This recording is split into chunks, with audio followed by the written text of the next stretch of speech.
Right, this is U22158. This is Dr. Lee Banting and pharmaceutical formulation.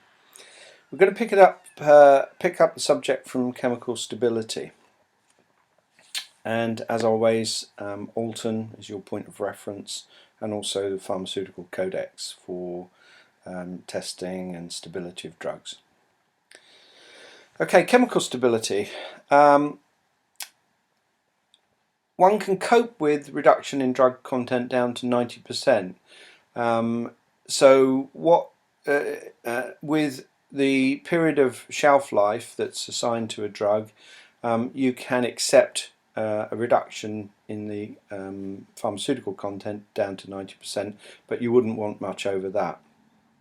The shelf life can be increased by adding more drug to a formulation than stated on the label. This is known as overage. So if 110% of the drug is added, then twice as much can degrade before the 90% limit and end of shelf life is reached. And this would be possible in some formulations. But this is only possible with drugs where the dose isn't critical and where degradation products are non-toxic, for instance vitamins. Degradation products may limit the shelf life, and the antifungal drug flucytosine degrades to fluorouracil, which is a cytotoxic. So this is obviously a critical example. And as we mentioned before, degradation products can lead to unacceptable appearance. So for instance, epinephrine solutions can oxidize to give sort of browny red colours which are unpalatable. Degradation can also affect the antimicrobial preservatives. Dye substances can fade, but you know that because of photooxidation. Degradation of antioxidants that preserve a formulation, and the flavours and tastes. So remember that it's the whole formulation that can be affected by chemical stability. We're not going to dwell on these elements too much because I think these are common chemistries. But hydrolysis, by definition, is the breaking of a bond by reaction with water. And water is a common component of pharmaceutical products, either as an ingredient or as a contaminant. And we've mentioned the role of humidity in formulations previously. It is also the most common cause of degradation, and you should take this on board. Because most functional groups are susceptible to hydrolysis, and there are quite a few functional groups within common drugs that are prone to hydrolysis. Most hydrolysis reactions involve carboxylic acid derivatives one way or another. I'm not going to go through the chemistry, you can look at this yourself, but if we look at the ester linkage, the ester linkages are most commonly found in drug molecules such as aspirin and procaine, but other examples. These functional groups are commonly introduced into new chemical entities. It's still a linkage of the medicinal chemist. They'll put groups together to form more complex molecules by esterification and amidation. So aspirin itself, interestingly, is too unstable to allow formulation of an aqueous solution because its shelf life is incredibly short.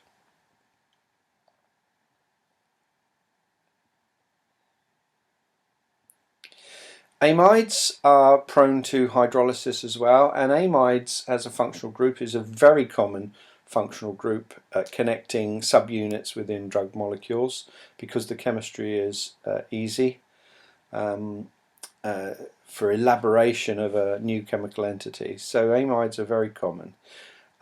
These are more stable than esters, but do degrade to carboxylic acids and amines depending on the nature of R and R1.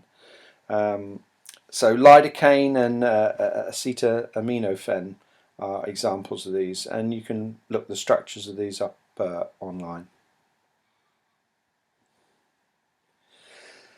We're going to take chloramphenicol as an example because chloramphenicol is a common drug that's discussed in formulation issues, and we'll have a little look at the chemistry of chloramphenicol. There's a high degree of polarization of the amide bond in this molecule due to the presence of chlorine within the structure, and eye drops of chloramphenicol need to be refrigerated, and we talked about the effect of temperature previously.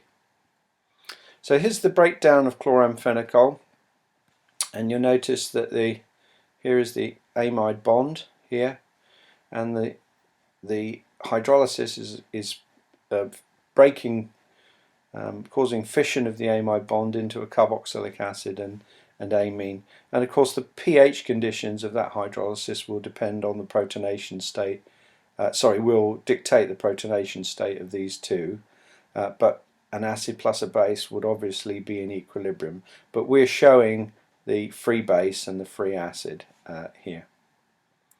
And it's these chlorines that are helping that position become electrophilic. So here, that's an example of functional groups stressing a carbonyl bond and predisposing it to hydrolysis. This example, benzyl penicillin, is an example of an amide that's stressed for other reasons, and this is stressed because it's constrained within a four-membered ring. And penicillins, because they've got these four-membered beta-lactam rings, this is known as a lactam. And lactams are highly strained systems and therefore susceptible to hydrolysis. And the breakage, note where the breaking is occurring, here and not here. It wouldn't be sensible to break this side. So you know that the amide bond has to break there, releasing the amine component and the carboxylic acid component here, as it is in this structure. Where else do amide bonds occur? They occur in proteins and polypeptides, on the side chains and as part of the backbone. And the breakdown of polypeptide drugs and proteins in warm, humid environments is expected. And you could imagine microbial assistance of this process as well, particularly if you get proteases formed. So you would have to protect proteins and polypeptides against microbial proteolysis, but also chemical proteolysis. Side chain hydrolysis can occur, and you get deamidation of the side chains. Sorry, that was rather quick. Deamidation of side chains such as glutamine and asparagine. Oxidation. We mentioned oxidation before, and this is a common cause of instability of drugs, and we've mentioned epinephrine as an example before. It's responsible for the deterioration of vegetable oils in emulsions and solvent mixtures. So if oils are formulated within a pharmaceutical formulation, you could expect deterioration over a long period of time. Actually, your gut feeling will know this. If you've ever spilt vegetable oil onto a cooking hob and not cleaned it up, that vegetable oil, which would be fairly fluid, viscous liquid, over a period of time will turn into a hard, immobile blob. And it's always easier to mop up spilt vegetable oil quickly than it is to get it off later when the system is polymerized, which is actually what happens. Oxidation can be complex, and it can lead to a variety of degradation products.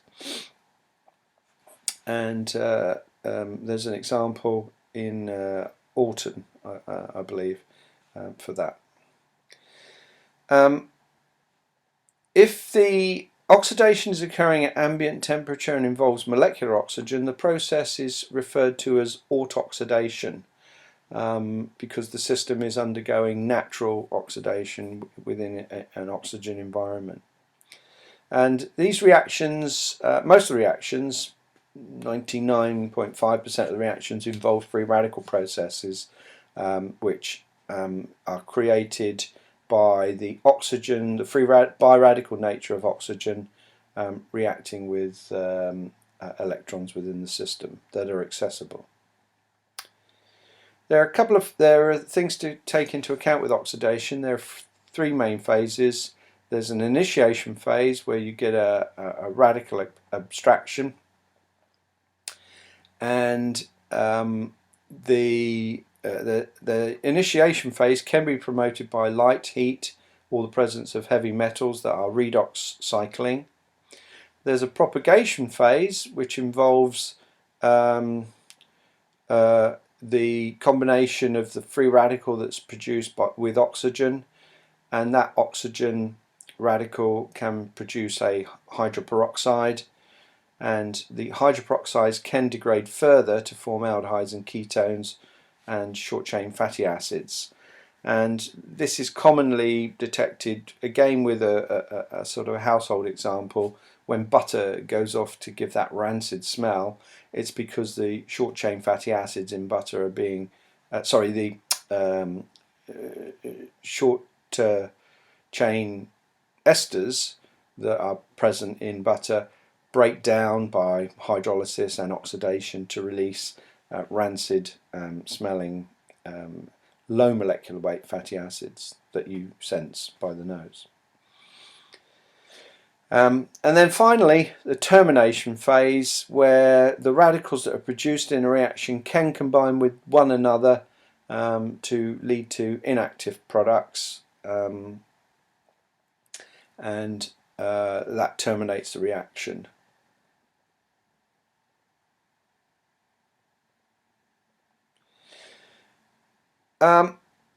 So here we have an example of an oxidation that can occur. Ascorbic acid, vitamin C, can be oxidized to dehydroascorbic acid, which is reversible. So this reaction is a reversible reaction, but then this system can be hydrolyzed to the ester at the linkage, which is here, to diketogulonic acid, which is then an irreversible step. So that would be vitamin C tablets going off, for instance.